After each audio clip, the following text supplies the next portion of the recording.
Hi everyone and welcome to Unit 3. Hopefully you've got Unit 1 and Unit 2 under your belt. So today we're going to talk about cellular defense mechanisms. So let's get started. So there are a number of cells that aid in phagocytosis, and those cells would include neutrophils, monocytes, tissue macrophages, eosinophils, and basophils. Now, eosinophils and basophils, they are not highly phagocytic, but will release chemicals in their granules during an immune response. Some functions of the immune system cells would be to recognize foreign antigens, capture those antigens for display to lymphocytes, and then finally eliminate those foreign particles. So we do have two different types of immunity. One is called innate immunity and one is called adaptive immunity. And with innate immunity, there is no memory response, but with adaptive immunity, there is an anamnestic response or a memory response. The innate immune system includes the cells that are phagocytic, including neutrophils, monocytes, and macrophages.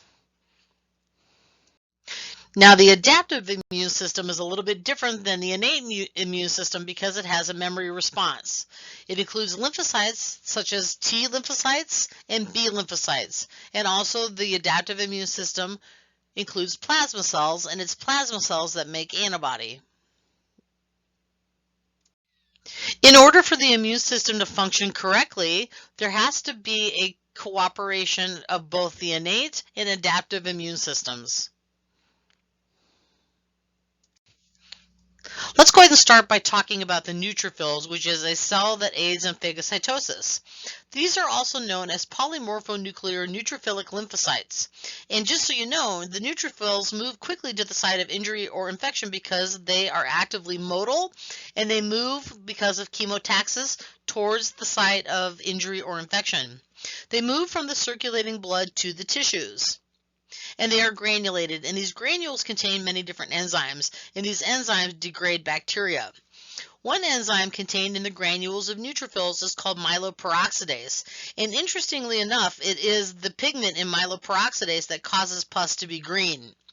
But myeloperoxidase also produces hypochlorous acid, which is cytotoxic. Other enzymes in the granules would be acid phosphatases, neutroproteinases, which destroy proteins, lysozyme, acid hydrolases, which is a digestive enzyme group, and beta-galactoronidase, which breaks down carbohydrates, and elastase.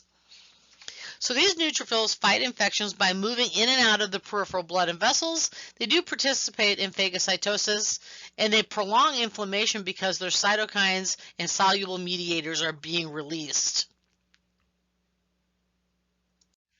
Monocytes are the next cells I want to talk about, and they're very effective phagocytic cells. They contain lipase and can destroy lipid capsules of some bacteria, like Mycobacterium tuberculosis. Monocytes migrate from the blood to the tissues as macrophages, and they activate the innate immunity, and they also maintain homeostasis. Their granules contain such enzymes as peroxidase, acid phosphatase, aryl sulfatase, and lipase. The next cells I'm going to talk about are tissue macrophages, and they have very specific names based on their particular tissue that they are associated with. They are the most chemically active. The role of a tissue macrophage is microbial killing, tumor killing, and phagocytosis, which they secrete hydrolytic enzymes and toxic forms of superoxide. And they secrete monokines that activate T cells. They present antigen in the production of antibody, and they facilitate tissue repair and homeostasis. Some examples of macrophages that I'd like to outline would be the connective tissue macrophages known as histiocytes, the liver macrophages, also known as the Kupffer cells, and the lung macrophages, which are called the alveolar macrophages. Sometimes these are referred to as dust cells because they protect us from dust particles. Eosinophils are not very efficient in phagocytosis, but they are increased in allergic reactions, and they are also increased in parasitic infections. They help downregulate inflammation. They have cationic proteins that are effective against parasites and allergies. Basophils are granulated cells as well, and they play a role in hypersensitivity reactions. They're not terribly phagocytic. Their granules do contain heparin, histamine, and the tissue basophils are also known as mast cells, and they protect our skin and mucosal surfaces, and they help fight helminth infections. Those are the multicellular worms. Lymphocytes are cells that are part of the adaptive immune system. B cells turn into plasma cells, and those plasma cells form antibody. T cells are the primary lymphocyte to circulate in the peripheral blood. In fact, about 60 to 80% of all circulating lymphocytes are T cells, and they are responsible for cellular immune response and also regulation of antibody. B cells, on the other hand, mature in the bone marrow. They become plasma cells and they make antibody. About 15 to 20% of all circulating lymphocytes are B cells.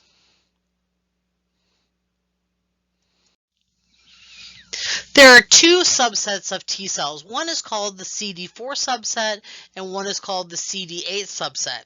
CD means cluster designation, and it's a phenotypical marker or an observable characteristic or trait. There are two types of T cell receptors when T cells leave the thymus. One is called the CD4 subset and one is called the CD8 subset. CD4 subsets work with the class II HLAs which is essential for immune function. HLAs, or human leukocyte antigens, help the body recognize its own proteins from bacterial antigen proteins. There are two types of CD4 cells. One is called the T helper cell, and the second one is called T delayed type hypersensitivity cell. There are two types of CD8 cells. One is called the T cytotoxic cells, and one is called the T suppressor cells, which are also known as the T regulator cells. The T helper cells regulate antibody production and activate B cell when we are aiding B cell in their maturation. The T delayed type hypersensitivity cells secrete lymphokines involving type 3 hypersensitivity reactions. The T cytotoxic cells destroy virally infected cells, tumors, fungi, and they're also involved in transplant rejection. While the T suppressor or regulator cells downregulate other T and B cells, and they control antibody production, and they control the ratio of antibody classes being made. Plasma cells are cells made from B cells that arise from the bone marrow. Plasma cells go on to make antibody, and they're rarely in the peripheral blood, except for in some disorders like multiple myeloma. There are several functions of the natural killer cells. One function is that they mediate viral immunity. They also provide defense against tumors and infectious diseases. About 5 to 10% of all your circulating cells are natural killer cells.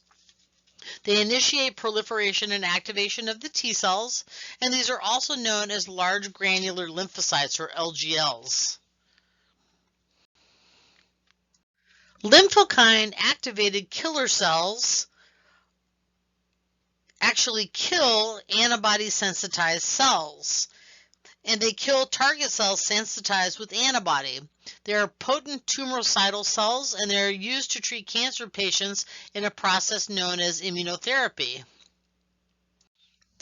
Some functions of the lymphatic system is to transport immune cells to and from the lymph nodes and into the bone, and also to transport antigen-presenting cells to the lymph nodes where the immune response is stimulated. The lymphatic system is dedicated to the circulation and production of lymphocytes. We have the primary lymphoid organs, also known as the central lymphoid organs. These tissues generate lymphocytes from immature cells. The lymphoid organs are the bone marrow and the thymus. The bone marrow contains precursor cells of lymphocytes that later mature in the thymus, and the thymus is a flat, bilobed organ situated below the thyroid gland along the neck, and it expands into the thoracic cage.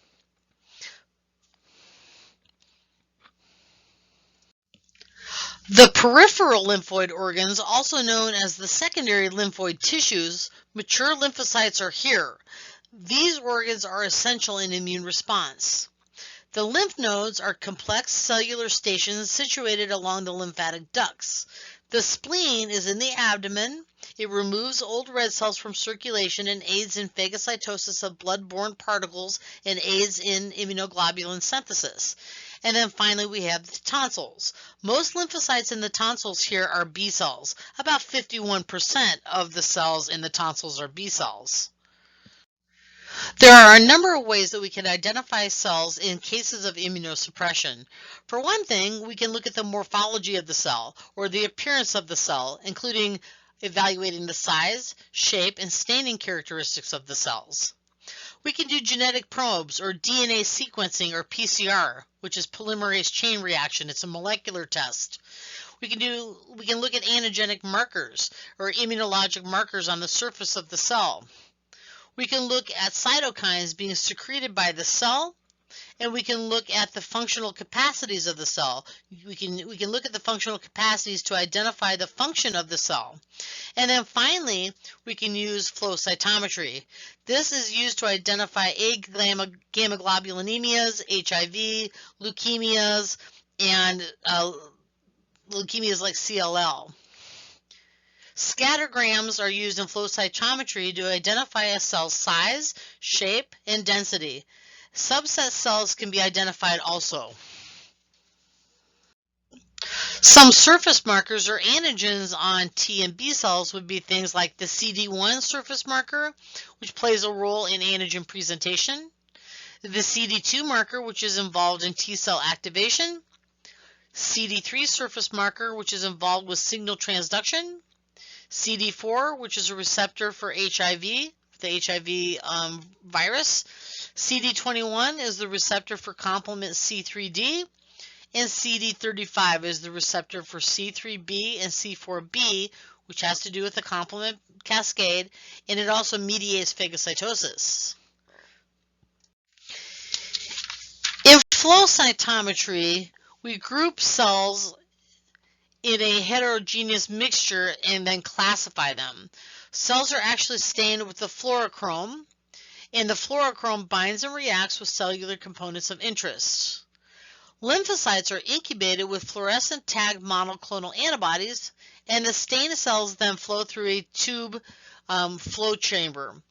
Single file cells flow through a saline sheath in front of a laser, and flow cytometry performs fluorescence analysis on single cells, identifying them or sorting them for further analysis. Like I said in the last slide, flow cytometry provides scattergrams that helps us identify cells based on their shape and size, density, and things of that nature.